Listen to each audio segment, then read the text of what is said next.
Hey there, BD family. This is Gordon with How To with 240. This video, I'm going to show you guys my theory on the sitemap generator. It's a great tool, and of course, to get this, you have to have the add-ons. And I always try to buy all the add-ons because with the add-on package, you get the sitemap generator, which is a must, and then the HTTPS, which is a must.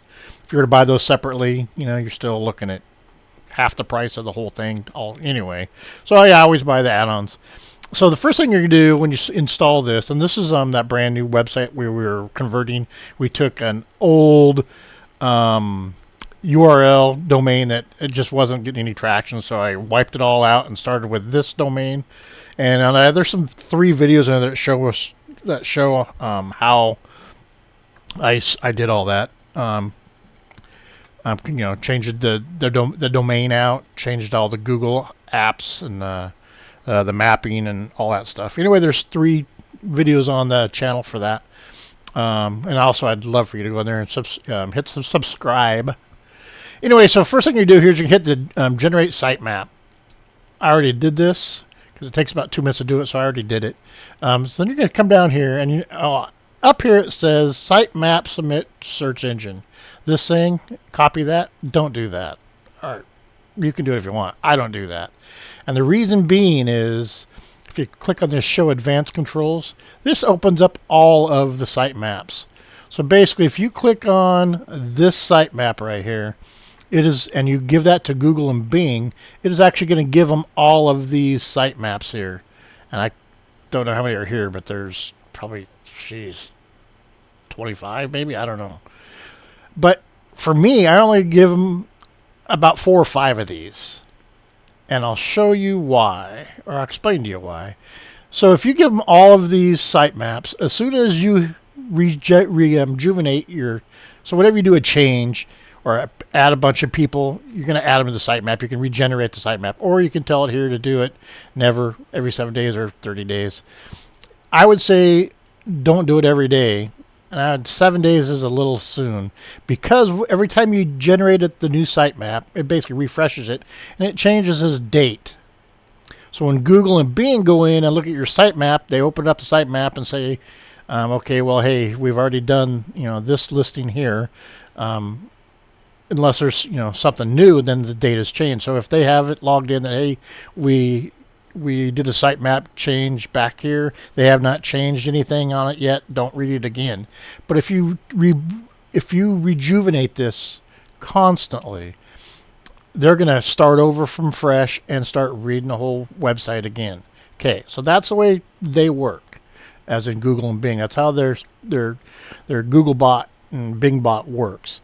And they don't read they don't read your whole website. They jump in and do maybe 200 pages at the most at a time. So if you're going to tell them to keep jumping in there and starting at the beginning because you put new dates on there, you're never going to get through having them index your stuff. Okay, so that's the first reason. The second reason is if you give them this address with all of these sitemaps in here, they aren't going to ever get to the important ones. What I think is important for me, for my site, is this one here, obviously the member profile main listing. That's just what that is. It's all the profiles of your members, okay, the profile pages. The next one down here at the bottom is static pages, okay. That is any page you build or any dynamic page that you convert into a static page is listed here. So the way you do this is you're going to click on the sitemap down here. It's going to open up the sitemap. Here is all the dynamic and static pages I've built, and that come with it, join, login, all those. But all these down here are ones that I've built. So you're going to copy up here out of the address bar. You're going to copy this address right there, and then you're going to submit that address to Google and Bing, and that will give them the sitemap for this exact what was that? That was the static pages sitemap. Okay, so if you have blogs and articles, you're going to jump up here to, I believe it's the search result. No, I think it's a details page for post details, I think. Just going to open it up. Close that one. So this is articles. This is the one I want. So it's basically this one. So you're going to copy that and submit it to Google and Bing. Now the other ones, all these other city and subs and all this, I would, for like this website, it is solar systems, okay? Oops, let's get that. Let me go here, open it up. So on my main category, I have batteries, equipment, hydro, solar, and wind, okay? So I would say in here, I could say just give me the state and the city maybe, because the state and the city page that I build is going to have, the state's going to have all the cities in it, and vice versa. So I would say maybe the main category and city. Let's go down here. So you scroll through these. This is like the county, state, city, main, sub. This is the state, the main category. This is a good one, actually. And then if you go down a bit farther, you can go all the way down here to cities. So city and main category. So that's going to say we're going to take Los Angeles and the main category of solar. So that's going to give us the listing for all of the members that do solar energy in Los Angeles or whatever city it might be. So you'd click on that, copy the map up here, and boom, and away you go. So basically this is a brand new site. There's maybe 4 or 5 companies I put in here just so I can see how it does with Google and Bing. But this is definitely what I've learned is do not give them this address, because it will give them all of these and you will never ever get through the important ones that you want. And you'll have, if you go look at the Google, it'll say you have 30,000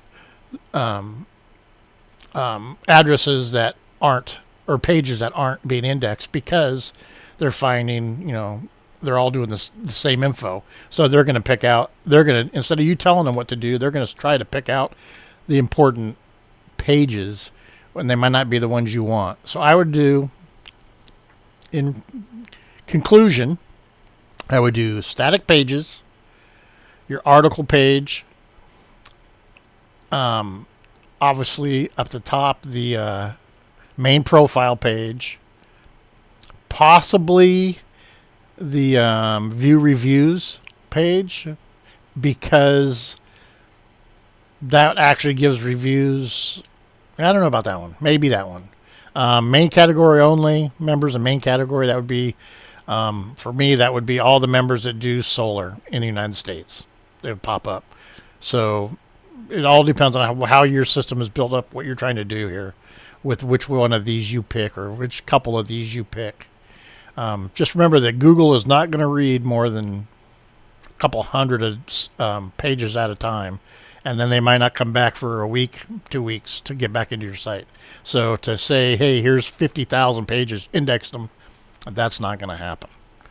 At least not in any time soon, especially if you're saying refresh the date constantly and they're saying, oh, here's a new info, wipe out all the old stuff and start fresh, is what they'll do. That's kind of the way I'm taking it anyway. Anyway, guys, thanks for watching. Go to the channel, hit submit, subscribe. I'd appreciate it immensely. Have a good afternoon. Happy BDing.